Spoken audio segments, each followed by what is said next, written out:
Cricket জগতে সে পুরুষ ক্ষেত্রে হোক বা মহিলা ক্ষেত্রে হোক, দুটি ক্ষেত্রেই ভারত এক বিশাল বড় নাম এবং দুটি ক্ষেত্রেই ভারতীয় টিম কোনো না কোনোবার বিশ্বকাপ জয় করেছে। যেরকম এবার আমাদের ভারতীয় মহিলা ক্রিকেট টিম বিশ্বকাপ জয় করলো। কথাটা হচ্ছে যে এই যে বিশ্বকাপ জয়, এটা কেন শুধু ক্রিকেটের মধ্যেই সীমাবদ্ধ থাকবে? আমরা কি এটা ফুটবল বা অন্যান্য খেলার ক্ষেত্রে নিয়ে যেতে পারি না? অন্যান্য খেলা দিয়ে আমরা কি বিশ্ব রেকর্ড করতে পারি না? আমরা কি ওয়ার্ল্ড কাপ জিততে পারি না? অবশ্যই পারি। এর জন্য যেটা দরকার সেটা হচ্ছে সচেতনতা এবং সুযোগ। তাই আমাদের মাননীয় মুখ্যমন্ত্রী, পশ্চিমবঙ্গের মাননীয় মুখ্যমন্ত্রী মমতা ব্যানার্জির কাছে একটা রিকোয়েস্ট। আপনি দায়িত্ব সহকারে পশ্চিমবঙ্গের শিক্ষাটাকে ধ্বংস করেছেন, যাই হোক করেছেন, কিন্তু সাধারণ মানুষের টাকাকে বেফালতুভাবে নষ্ট করার অধিকার আপনাকে কেউ দেয়নি। খেলাধুলার ক্ষেত্রে একটা প্লেয়ার যদি খুব ভালো একটা প্লেয়ার হতে চায়, তাহলে যেটা দরকার প্রথমে সেটা হচ্ছে একটা কোচিং। আর সেটাই কিন্তু শহরের পরিবেশে পাওয়া যায়। শহরে কিন্তু কোচিংয়ের ব্যবস্থা রয়েছে, সে ক্রিকেট বলো, ফুটবল বলো বা অন্য কোনো খেলারও ব্যবস্থা রয়েছে, কিন্তু গ্রামে কিন্তু এই কোচিংয়ের ব্যবস্থাটা সাধারণত নেই বা চোখে পড়ে না।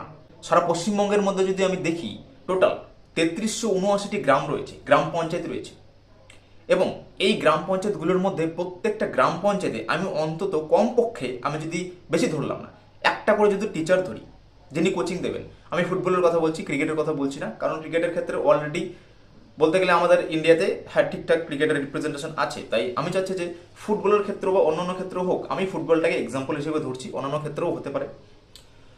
আমি বলছি যে তাহলে সারা পশ্চিমবঙ্গের মধ্যে 3379টি গ্রাম রয়েছে, গ্রাম পঞ্চায়েত, সেখানে যদি অন্তত একটা করেও টিচার নিয়োগ করা যায়, টিচার মানে কোচ হয়, মানে কোচ থাকবে যিনি ফুটবলের ট্রেনিং দেওয়াবেন, কোচিং সরবরাহ করা হবে সম্পূর্ণ বিনামূল্যে, এবং প্রত্যেকটা কোচকে সরকারের পক্ষ থেকে যদি আমি ধরে নিলাম 30,000 টাকা করেও বেতন দেওয়া হয়, তাহলে দেখা যাবে এই 3379টি কোচকে বা শিক্ষককে সারা বছরে মানে 12 মাসে, এক বছরে টোটাল যে কস্ট পড়বে সেটা হচ্ছে প্রায় 121 পয়েন্ট সামথিং, মানে 122 কোটি টাকার মতো আমি ধরলাম। মানে টোটাল এক বছরে খরচা হচ্ছে 122 কোটি টাকা। আমি দায়িত্ব নিয়ে বলতে পারি 20 থেকে 25 বছরের মধ্যে ভারতীয় যে জাতীয় ফুটবল টিম হবে না, তার মধ্যে অধিকাংশ প্লেয়ার পশ্চিমবঙ্গ থেকে হবে, এবং আশা করি এই টিম ওয়ার্ল্ড কাপ জিতবে। প্রত্যেকটা দুর্গাপুজো কমিটিগুলি 1,10,000 করে দেওয়া হলো, ওই হিসেবে দেখা গেল যে প্রায় 500 কোটি টাকার মতো খরচা। বেফালতু সব 500 কোটি টাকা আপনি খরচা করছেন বেফালতু কারণে, একমাত্র ভোটের কারণে। এইদিকে আবার হচ্ছে কিছুদিন আগে আমরা দেখতেই পেলাম যে পুরীতে জগন্নাথ মন্দির খরচা প্রায় 250 কোটি টাকারও বেশি হয়ে গেল। কলকাতায় দুর্গাঙ্গন তৈরি করা হলো, সেখানেও প্রায় খরচা হচ্ছে 250 কোটি টাকার বেশি।